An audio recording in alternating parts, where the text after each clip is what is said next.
Estamos acá en el campo de escuela de la facultad, en el momento de definir el momento óptimo para picado, para hacer cosecha de forraje, para lograr un silo de excelente calidad de maíz. Lo que primero tenemos que pensar y tenemos que ver, tenemos que saber que el silaje es un método de conservación, ¿bien? Esto significa que tenemos que mantener la calidad y las propiedades y la calidad del material que tenemos en pie a lo largo del tiempo.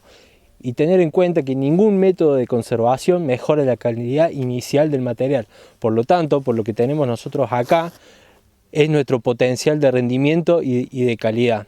Luego, todos los pasos que siguen, que vamos a ir hablando, son todos pasos de pérdida, donde tenemos que tratar de hacer lo mejor posible para obtener la mejor calidad y cantidad de nuestro silo y para darlo de comer a nuestros animales y obtener la mayor cantidad de leche y carne que por cada kilo que nosotros vamos a consumir de silaje. Entonces, ¿qué tenemos que tener en cuenta? Primero tenemos que sembrar un excelente híbrido, asesorarnos bien según en qué zona estamos para comprar un excelente híbrido donde haga un gran volumen, bien, y una buena cantidad de grano, donde tenga también una buena digestibilidad tanto de fibra como de almidón, que es el almidón lo que nos va a dar la energía y que se adapte bien a cada zona que nosotros vamos a estar trabajando, bien.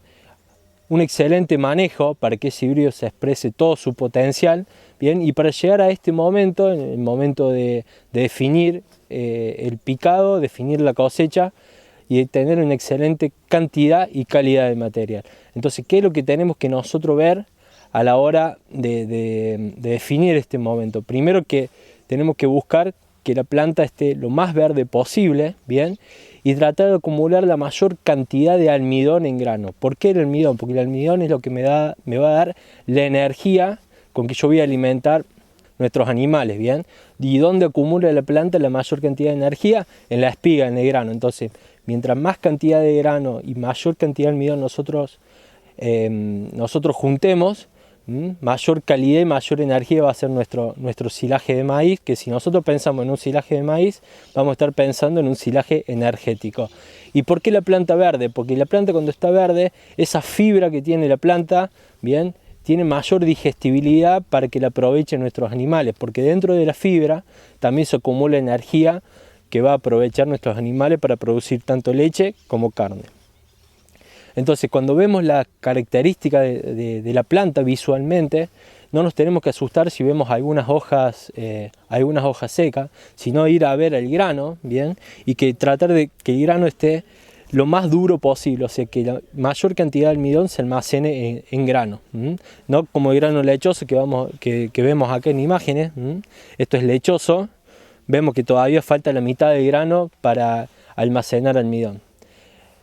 También tenemos que tener en cuenta la planta que se mantenga verde. Obviamente que si se nos arrebata por temperaturas o condiciones ambientales y vemos que se nos está secando toda la planta, vamos a tomar la decisión de entrar un poco antes a picar ese material, ¿bien? Pero mientras más podemos aguantar el material, la planta se mantenga lo más verde y poder acumular la mayor cantidad de almidón posible, vamos a obtener un silo de excelente calidad.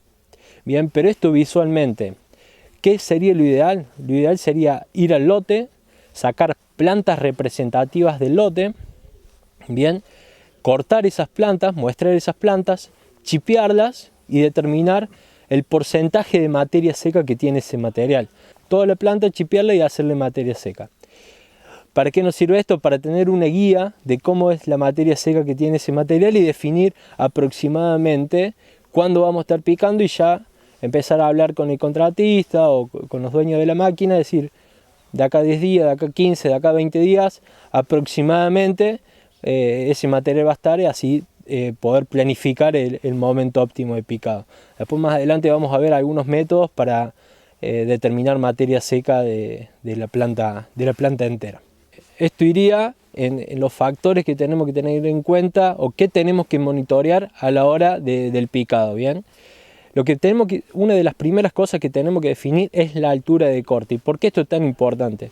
Porque en la planta, si nosotros le hacemos una radiografía de la planta, la parte basal de la planta, o sea, la parte de abajo de la planta es donde se acumula la mayor cantidad de agua. Entonces nosotros con la altura de corte vamos a estar manejando la materia seca de esta planta. ¿Y dónde podemos utilizar esto y cómo podemos ir modificando la materia seca? Por ejemplo, en alguna situación de estrés donde la planta se secó y vemos muchas hojas secas y tenemos que entrar a picar, generalmente cuando pasa esto, todo el tallo de la planta contiene mucha agua. Entonces cuando nosotros vamos a picar el material, vamos a ver en la embolsadora, cuando estemos confeccionando el silo, que larga mucha agua. O sea, la materia seca de ese material es muy baja. Entonces, aumentándole la altura de corte, vamos a estar acumulando, vamos a estar dejando mayor cantidad de agua en el lote y cosechando mayor cantidad de materia seca.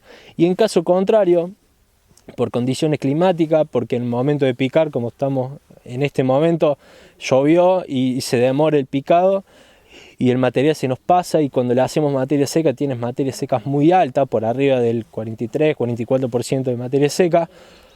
Una alternativa que podemos hacer es disminuir la altura de corte, o sea, bajar la plataforma, ir un poquito más abajo, y ahí vamos a estar acumulando un poco más de agua y vamos a estar diluyendo un poco la materia seca y bajándole 2 o 3 puntos la materia seca de ese material.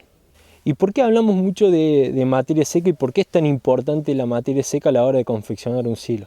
Primero, porque el silaje es un método de conservación, bien, a través de una fermentación, o sea, a través de alguna fermentación microbiana en ausencia de oxígeno, bien, y con la materia seca del material lo que estamos haciendo nosotros es dándole las condiciones adecuadas a las bacterias que nosotros queremos que predominen esa fermentación. ¿Cuáles son estas bacterias? Las bacterias ácido lácticas. ¿Y por qué queremos que esas bacterias predominen la fermentación? Porque estas bacterias son mucho más eficientes a la hora de convertir azúcares solubles en ácido, ¿no? Y específicamente el ácido láctico, que es el ácido que producen estas bacterias, tiene un mayor poder acidificante que el resto de los ácidos, ¿bien? Por lo tanto, por cada molécula de ácido láctico se genera mucha acidez comparando lo que es ácido acético, que lo producen las bacterias ácido acéticas, y el ácido butírico, que lo generan los Clostridium. Entonces, ¿por qué es importante la materia seca? Porque justamente estas bacterias soportan mucho mejor lo que es la presión osmótica del medio, o sea, se desarrollan mucho mejor en medios más secos que el resto de las bacterias. Entonces, tenemos que siempre buscar una materia seca por arriba de un 35%, es donde vamos a obtener una excelente fermentación.